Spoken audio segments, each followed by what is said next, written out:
So I want to share with you what my solution is for a DIY ProPanel style track lighting for art shows when you want to run it on battery and avoid paying the electrical charge just for running your lights. Sometimes it gets pricey. Sometimes it's $75 or $100 for even a one-day show. I was recently in a show where it was $75. And I want to avoid those charges. So I've been looking for a battery solution that would work for me. And I'll tell you what I've been experimenting with here. I've always heard that a deep cycle marine battery is the way to go. Maybe I don't have the right one. I don't know. This was about $100 at AutoZone. It is a deep cycle marine battery. It was the highest rated one that they had. And this combined with this Black & Decker power inverter will power all the lights for sure. Basically, you just connect the terminals to the posts, you fire it up, plug your lights in, and it lasts about 6 hours to power all 3 of these track lights with 9 track heads on them. But at about the 5-hour mark, like most other inverters, every inverter as far as I know, this guy starts to beep. And it's very loud, very annoying, and it's just letting you know that the battery charge is getting low. Well, and it also has a fan on it, which kicks in and it gets loud. This weighs about 65 pounds. So between the annoyance and inconvenience of this weight and this noise and it not being able to power the lights for, say, 8 or 9 hours, I really wanted to stop using this and find some better solution. So what I did was I tested all 3 of these lights on this battery and inverter, and then I also tested them on this Flash Fish, which is a portable battery. It's like a Jackery, if you've ever heard of a Jackery portable battery solution. That's what this is. It's got multiple USB ports on it, so you can charge your phone or iPad or even computer or drone. It's got AC, DC power on it,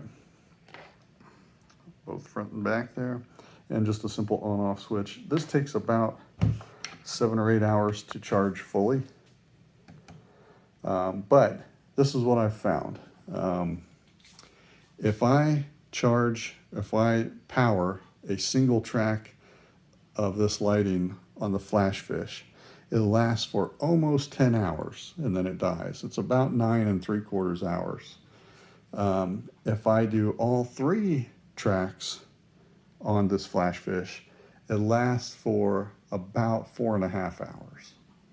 So I've already bought a second one of these. I'll probably buy a third one. These are about $180 each, so it's not cheap. But if you do enough shows that require lighting or that you would greatly benefit from lighting, I'm a photographer, so it makes sense for me to have good lighting in there. This is going to be priceless. Plus, I can use it for other things. We use it when we go camping and things like that. It will actually power a CPAP machine, recharge your laptop, your drone, all kinds of stuff. So my solution is going to be to have 3 of these guys, 1 for each track of light, and that will last me an entire show. If it's a 5-hour show or partially evening show or something, it might last me the entire weekend. But I would just take this guy home every night and charge it, bring it back in the next day. This thing only weighs about 4 or 5 pounds compared to that 65 pounds. And this is what I've got. This is the Hampton Bay track light that I bought, 3 of these guys. They're like $15 each. When you get it, if you want to put a regular power cable on it, like this,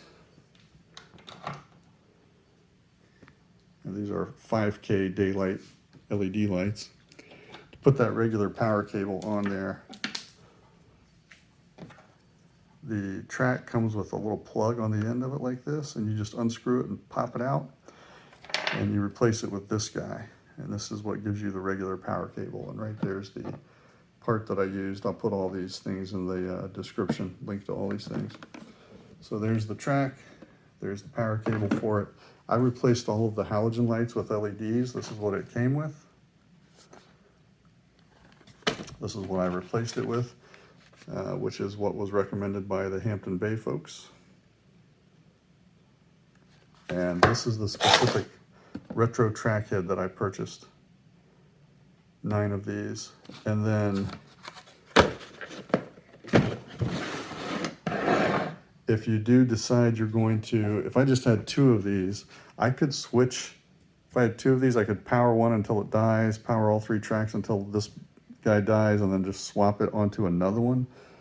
But I really don't want it to die in the middle of a show and have to tolerate swapping it out, so I'd rather just have multiple of these pieces. But if you were going to do that, you could get one of these adapters. So you could plug all 3 of your lighting cables in there, and then just plug this guy into the flash fish. Or if you don't need 3 full tracks of lighting, you might benefit from some other solution. You may be able to do it with just one fully charged flash fish, and for me that's going to be worth it. My plan is to put 2 or 3 of those guys in this tub along with the adapters and just keep it with me at the show so I can tote it back and forth to home with that if it's a multi-day show. If you have some other lighting solution, I'd love to hear it. I've been looking at different lighting solutions for a while now, and I don't know jack about wattage, and I don't know anything about electrical. Okay, so this just made sense to me. This thing is so easy to use, and it's quiet. It has a fan on there, but I have never heard it kick on, even when it was running all 3 lights. So for me, this was the easiest solution. My wife can carry this, I can carry this, my kids could carry that, and you just plug it in and charge it and bring it back in and it works. So that's the solution I'm going to go with, and let me know what you think.